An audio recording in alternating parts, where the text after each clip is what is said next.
Welcome to Chapter 3, Topic 3. This is a cell envelope. We've talked about the inside of the cell, we've talked about the outside of the cell, now we're here to talk about what separates the two. Remember that prokaryotic cell envelopes are very unique, and this is one of our first steps to differentiate between bacteria in the laboratory. And that's precisely why this topic is important. This is our primary tool for identifying and classifying bacteria. So it's very important to understand these differentiations really quickly, so that you can move on in lab and move forward identifying your bacteria. We have 3 objectives for this topic. Make sure you read through these and are familiar and comfortable with them before moving on to the next topic. Cell envelopes are a very important topic in microbiology with regards to bacteria. So what is the cell envelope? We have 3 parts. Not all cells have all 3, some just have 2, but it's important to be familiar with them. We have the cell wall, the cell membrane, and the outer membrane. So it goes cell membrane being the closest to the cytoplasm, cell wall in between, and then the outer membrane for the last set. One of the structures that's really important for the envelope is peptidoglycan. This is a mesh-like substance that's created from repeating sugar chains mixed in with proteins. It creates a really strong fiber for the outside of the cell, and what it does more than anything else is it provides strength for the cell to keep it from rupturing when it's in a really aqueous environment where otherwise the cell would rupture. So that's what's really important about it. It's kind of like plant cells, how it keeps plants from rupturing, they just stay turgid. This is the same idea with bacteria cells. So the first way we differentiate cells in the lab is gram-positive and gram-negative cells. One of the easiest way to remember these is the P&P rule. Gram-positive cells stain purple, whereas gram-negative cells stain red. So let's first look at our gram-positive structure. Gram-positive structure has a really thick peptidoglycan wall. You see that there on the slide? This is what takes in the dye, and we're going to talk about how that dye works on the next slide.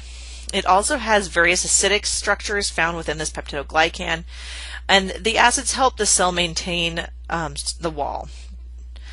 And underneath that thick peptidoglycan is the cell membrane, which is that phospholipid bilayer that you guys have talked about when you talked about eukaryotic membranes and things like that.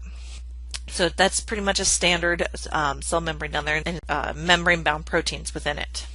Now the gram-negative is more like a sandwich. It has 2 phospholipid bilayers, the outer membrane layer and the cell membrane, sandwiched by a thin peptidoglycan wall. The outer membrane has LPS, or lipid polysaccharides, found throughout it, and LPS is an endotoxin that can induce fever and shock reactions within the body. So LPSs can be very harmful to the body. So make sure you get a good idea about this, be able to draw these even. That'll really help you understand the differences. So let's talk through how gram staining works. Gram staining, we start with crystal violet stain. So you're going to put purple stain on both cells because in the lab you won't know what you have. Then you will and that'll get absorbed by the cells. Both of them will take up the stain for the first step. Then you add grams iodine, and what this does is it grabs onto that crystal violet and helps lock it into that peptidoglycan wall of the gram-positive cell. Then what we do is we add some alcohol. The alcohol dissolves that outer membrane of the gram-negative cell, leaving the gram-positive still purple intact, but the gram-negative is now clear. So then when we add the safranin dye, the gram-negatives will take it up and appear red under the microscope, while your gram-positives will remain purple, just like we saw. Don't worry about it too much if you're feeling a little stressed about that.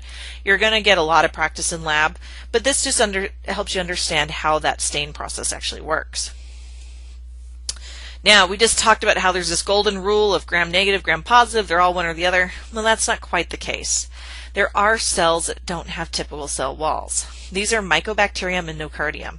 These pathogens are responsible for some diseases such as tuberculosis or leprosy, so they're pretty nasty little guys. And they have a structure similar to the gram-positive cell wall, but they have this waxy outer layer that doesn't allow them to be stained the same way. So instead we have to use a stain nose and an acid-fast stain. I don't want you to worry about that too much right now. We're not going to do it in lab. I just want you to be familiar with the fact that there are some cells that aren't gram-positive or gram-negative. We can also manipulate the cell wall, and the bacteria can do it to themselves as well through a mutation process. By doing that, we change the way the wall is, and they become these protoplasts or spheroplasts. and they actually lose their peptidoglycan. And this allows us to do different research projects with us if we choose. And we call these the L forms when they are linked to an infection. So just be aware that we can modify these, or they can modify themselves depending on the environment.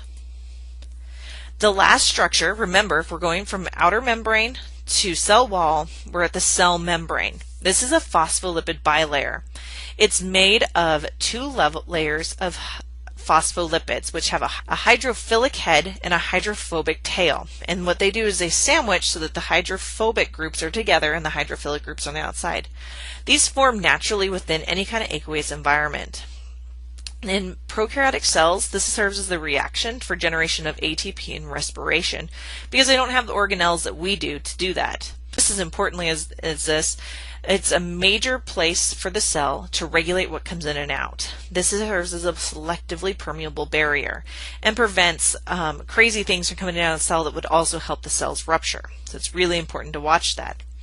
I've added an extra video on membranes if you really want to learn more about the structure of this cell membrane, but don't worry about it too much. Just be aware of the basics of it.